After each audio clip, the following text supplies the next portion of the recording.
Hello everyone, welcome to the lecture on mechanisms in organic chemistry part 3. Today we are going to take electrophilic addition to unsymmetrical alkenes. असममित alkenes में electrophilic addition अभिक्रियाएं. The addition of HX to an unsymmetrical alkene like propene. Propene एक असममित alkene है और जब हम hydrogen halide जैसे मॉलिक्यूल की एडिशन रिएक्शन उसके ऊपर करवाते हैं तो किस तरह से एडिशन होता है वो मैकेनिज़्म हम यहाँ पर देखेंगे. N unsymmetrical alkene is one like propene और butene but1ene in which the groups or atoms attached to either end of the carbon-carbon double bond are different. जो कार्बन डबल बॉन्डेड हैं उसके दोनों तरफ के जब ग्रुप्स डिफरेंट होते हैं या एटम्स डिफरेंट होते हैं तो ऐसी एल्कीन असममित एल्कीन कहलाती है. और एग्जाम्पल है प्रोपीन या but1ene. For example in propene there are hydrogen and a methyl group at one end. जैसा हम प्रोपीन में देख रहे हैं एक एंड पर मिथाइल ग्रुप है और दूसरे एंड पर हाइड्रोजन एटम्स हैं. But the two hydrogen atoms at the other end of the double bond. तो इसमें जब हम देखते हैं कि यहाँ पर डिफरेंट हो रहे हैं, मिथाइल और हाइड्रोजन लगा है एक एंड पर, दूसरे एंड पर दो हाइड्रोजन एटम्स लगे हैं जो डबल बॉन्डेड कार्बन है जो एल्कीन है. तो यहाँ ये असममित एल्कीन हो गया. इसी तरह but1ene में हम देख रहे हैं एक एंड पर दो हाइड्रोजन एटम्स हैं और दूसरी तरफ एक अल्काइल ग्रुप है और दूसरा हाइड्रोजन एटम है.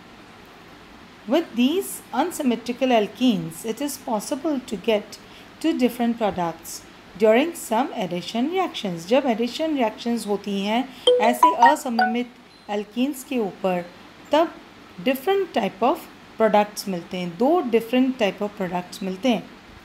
During the addition of a molecule HX to propene, we get either this reaction. एक रिएक्शन हमें ये मिलेगी. फर्स्ट वन, जब हम देख रहे हैं प्रोपीन प्लस HX तो प्रोडक्ट मिल रहा है हमें CH3 CH2 CH2X यानी वन हेलो प्रोपेन. जबकि दूसरा वाला रिएक्शन है propene plus HX giving CH3 CHX CH3 यानी टू हेलो एल्केन या टू हेलो प्रोपेन. अब ये प्रोडक्ट्स का बनना किसके ऊपर डिपेंड कर रहा है? It depends on which way around we add the HX across the double bond. ये HX मॉलिक्यूल डबल बॉन्ड पर किस तरह से ऐड होता है उसी तरह से यहाँ पर प्रोडक्ट बनेगा. In fact in most cases it's mainly the second reaction which happens. It means ज़्यादातर रिएक्शन में जब एडिशन होता है हाइड्रोजन हैलाइड का विद अ अनसिमेट्रिकल एल्कीन तो सेकेंड टाइप की रिएक्शन हमें मिलती है यानी प्रोडक्ट हमें टू हेलो एल्केन मिलेगा. The hydrogen atom becomes attached to the right hand carbon atom. मतलब डबल बॉन्डेड जो कार्बन एटम है उसमें जो राइट हैंड कार्बन है वहाँ पर हाइड्रोजन अटैच हो जाता है. मार्कोनिकॉव्स रूल, यहाँ पर मार्कोनिकॉव्स रूल गवर्न करता है the formation of the products. When a compound HX is added to an unsymmetrical alkene, the hydrogen becomes attached to the carbon with the most hydrogens attached to it already. यानी Markovnikov rule बोलता है कि जो carbon carbon double bonded carbons हैं उनके ऊपर वो वाला प्रोडक्ट बनेगा उसमें से HX में से हाइड्रोजन उधर जाकर अटैच करेगा जहाँ पर ऑलरेडी हाइड्रोजन्स की संख्या ज़्यादा है. Remember that HX has to attach itself to the carbon atoms which were originally the part of the double bond. जो double bond के part हैं कार्बन एटम्स, उन्हीं पर जाकर हाइड्रोजन एटम अटैच होगा. So in this case adding HX to propene, the hydrogen is attached to CH2 group because the CH2 group has more hydrogens than the CH. ठीक है, तो CH2 जो C1 है उस पर जाकर हाइड्रोजन अटैच होता है. Notice that only the hydrogens directly attached count. जो डायरेक्टली कार्बन से अटैच्ड है वही काउंट होंगे. The ones in the CH3 group are totally irrelevant, उनको हम नहीं देखेंगे. Now the mechanism, HX as an electrophile. Mechanism में क्या होता है, X is more electronegative than hydrogen. हम ये जानते हैं कि जो भी हेलोजन एटम है वो हाइड्रोजन से ज़्यादा इलेक्ट्रोनेगेटिव है. That means the bonding pair of electrons will be dragged towards the X end of the bond, and so the hydrogen becomes slightly positive charged. Means polarization हो जाता है. The slightly positive hydrogen is the electrophile. अब electrophile बन गया hydrogen, and it is attracted to the pi bond in the propene. Now what happens next determines which way around the HX adds across the double bond. पहला step है polarisation, जिससे कि ionization होगा और ions बनेंगे, तो एक electrophile होगा, दूसरा न्यूक्लियोफाइल होगा. तो हाइड्रोजन जो है HX में वो एक इलेक्ट्रोफाइल बन जाता है.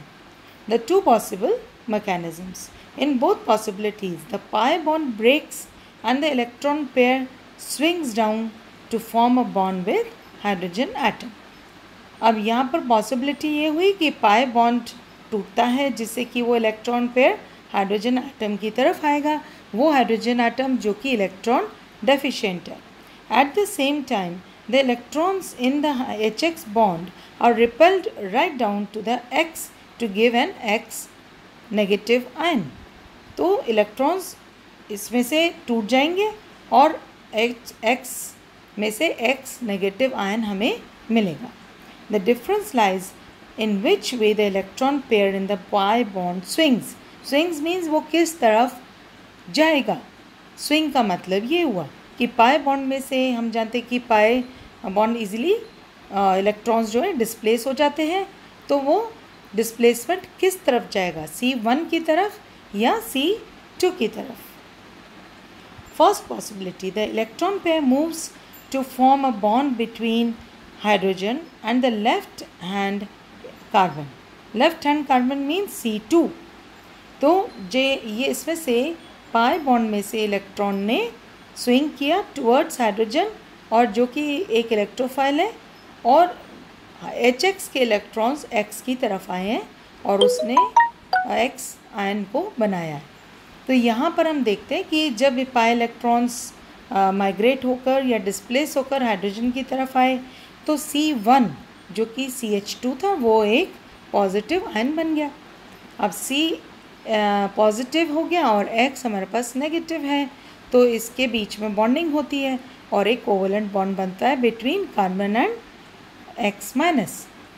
When the second stage of the mechanism happens and the lone pair on X minus forms a bond with the positive carbon atom, the product of this mechanism is not the one which Markovnich's rule predicts.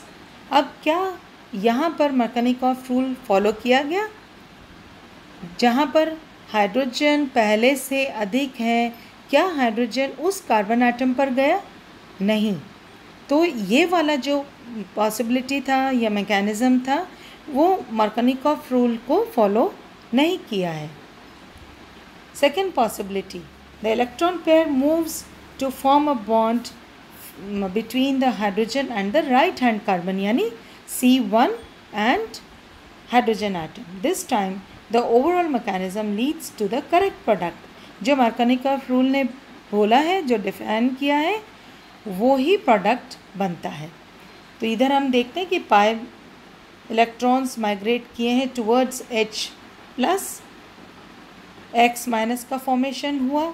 Pi bond के electrons migrate होने के कारण C2 carbon electron deficient हो गया और इस वजह से C और X के बीच में C2 और X के बीच में एक कोवेलेंट बॉन्ड बना है और यहाँ पर मरकनिकॉफ रूल को फॉलो किया गया, यानी HX में से हाइड्रोजन एटम उस कार्बन पर जाकर अटैच होगा जहाँ पर हाइड्रोजन की संख्या पहले से ही अधिक है. One of these mechanisms works better than the other one. The second mechanism works much faster than the first, and so most of the product that you get is CH3, CHX, CH3.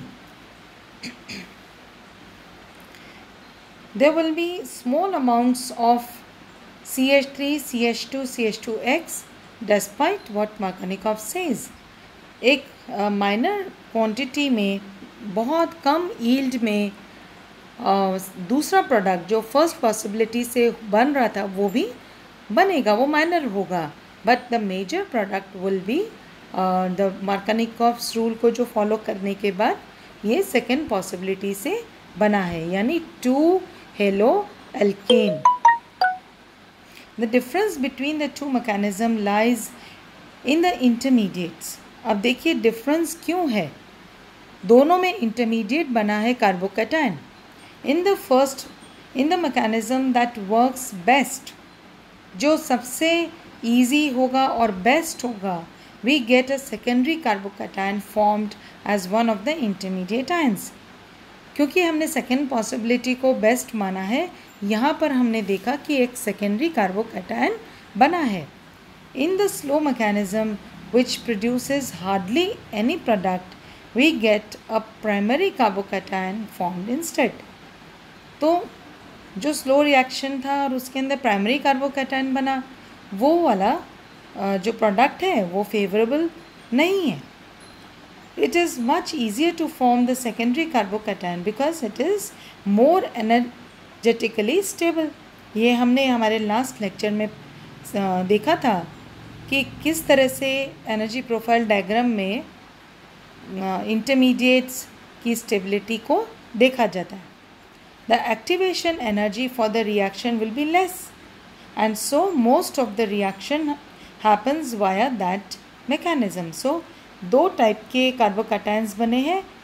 जो मेरे left पर है वो एक secondary carbocation है, right वाला primary carbocation है जो कि फर्स्ट पॉसिबिलिटी से बना था और सेकेंडरी कार्बोकैटायन सेकेंड पॉसिबिलिटी से बना था. For example, give the mechanism for the addition of HX to butyne. तो अगर ये हमारे सामने एक क्वेश्चन रखा जाता है कि give the mechanism for the addition of HX to butyne, आप कैसे लिखेंगे उसको? First use Markovnikov's rule to decide which carbon to attach to the hydrogen. In this case the hydrogen would get attach to CH2 end of the double bond because that carbon has more hydrogens than the CH end. तो 1 इन है हमारे पास, तो C1 होगा, वहाँ पर hydrogen attach होगा according to मार्कनिकॉफ्स rule. तो जो इलेक्ट्रॉन्स का माइग्रेशन होगा वो इस तरह से होगा कि हाइड्रोजन अटैच होने के बाद C2 पॉजिटिव हो जाए और C1 पर HX का हाइड्रोजन बॉन्डिंग कर ले और फाइनली C2 जो कार्बन बना सेकेंडरी कार्बोकैटायन वो X माइनस ये जो आयन है इसके साथ बॉन्डिंग करेगा. Draw the curly arrows showing the movement of pi bond so that the hydrogen gets attached to that particular CH2 carbon. Here it is a secondary ion. What sort of ion would be formed if the HX added the other way round? In this case that would be a primary ion. मतलब दूसरी तरह से जब अगर हम C2 पर hydrogen को attach करेंगे तो C1 एक कार्बोकैटायन बनेगा जो कि एक प्राइमरी कार्बोकैटायन होगा.